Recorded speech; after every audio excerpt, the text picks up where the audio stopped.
Well, yun nga kasi pag nangako ka, susundin mo. Nangako ka 20 pesos per kilo ng bigas eh. Sinunod mo lang kung kailan malapit na yung eleksyon eh.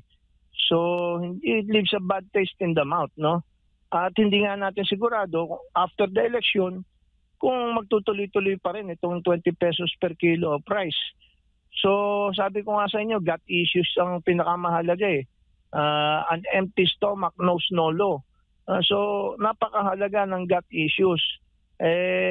Pero kung tuwing election lang natin i-address itong mga gut issues na ito, itong presyo ng kuryente, no, presyo ng tubig, presyo ng gasolina, diesel, LPG, kerosene, presyo ng pagkain, presyo ng gamot, upa sa tirahan, renta, no, talagang gut issues ang mananaig diyan, ano. Ang taong bayan tahimik lang yan, hindi lang yan nagpapahalata, no? Pero sa tingin ko, magsasalita ang taong bayan sa pamamagitan ng secret balloting. Prof, naniniwala ba kayo, huli na lang, naniniwala ba kayong may pagbabago sa sistema ng politika sa Pilipinas ngayong eleksyon? Palagay ko matagal pa no? Kasi katulad nga niyan, kung kailan malapit na yung eleksyon, tsaka palang ginawang 20 pesos yung bigas, dapat yan matagal nang ginawa, no? Matagal na dapat nating sinasubsidize yung ating mga magsasaka at saka yung ating mga consumers. Kasi ginagawa lang natin, import lang tayo ng import eh. So in effect, ang nasa-subsidize natin yung farmers ng mga iba't ibang bansa eh. Imbis na yung i-subsidize natin yung mismong farmers natin eh. So ngayon lang nila ginawa kung kailan malapit na ang eleksyon at hindi natin sigurado kung magpapatuloy after the election yung 20 pesos per kilo of rice na kailangan sapagkat maraming naghihirap, no? At dahil nga dito sa mga tariff na inimpose ni Trump sa ating mga produkto, lalo pang dadami ang mga naghihirap at nagkakaroon ng mga kaguluhan sa Middle East, tumataas ang presyo ng gasolina, diesel, LPG, kerosene, kuryente, siyempre, tubig, kasi hindi naman makaka-generate ng tubig kung hindi gagamit ng kuryente. So, nagtataasan lahat, no? May domino effect yan. Siyempre, tataas yung pamasahe, tataas yung toll fee, tataas yung presyo ng mga gamot, pagkain. Kasi lahat yan sinasakay sa sasakyan eh. Ang sasakyan gumagamit ng gasolina o diesel, no?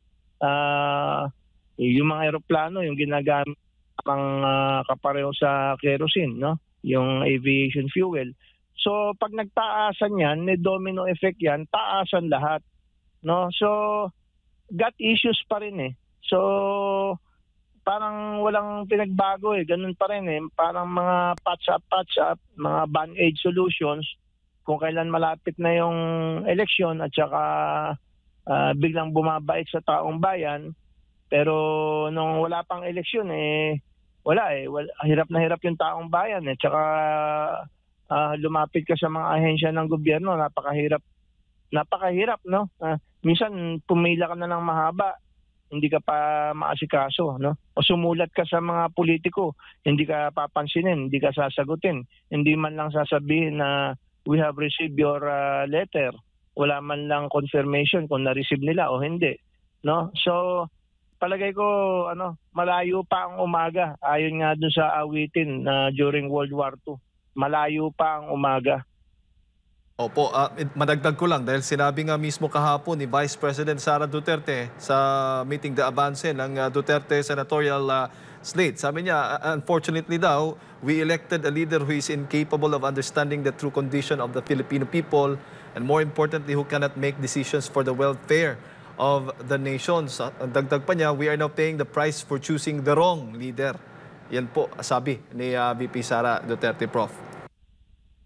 Well, yun nga kasi dapat pag nangako ka, susundin mo.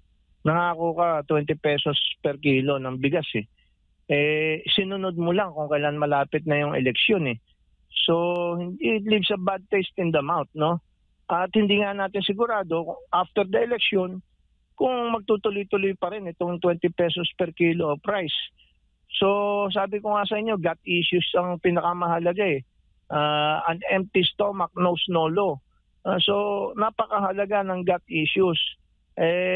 Pero kung tuwing election lang natin i-address itong mga gut issues na ito, itong presyo ng kuryente, no, presyo ng tubig, presyo ng gasolina, diesel, LPG, kerosene, presyo ng pagkain, presyo ng gamot, upa sa tirahan, renta, no, talagang gut issues ang mananaig diyan, ano. Ang taong bayan tahimik lang yan, hindi lang yan nagpapahalata, no? Pero sa tingin ko magsasalita ang taong bayan sa pamamagitan ng secret balloting, no? Kasi naunawaan naman nila hindi naman makikita, hindi naman nalaman kung sino yung boboto ko eh. So ito na ang mga iboboto ko.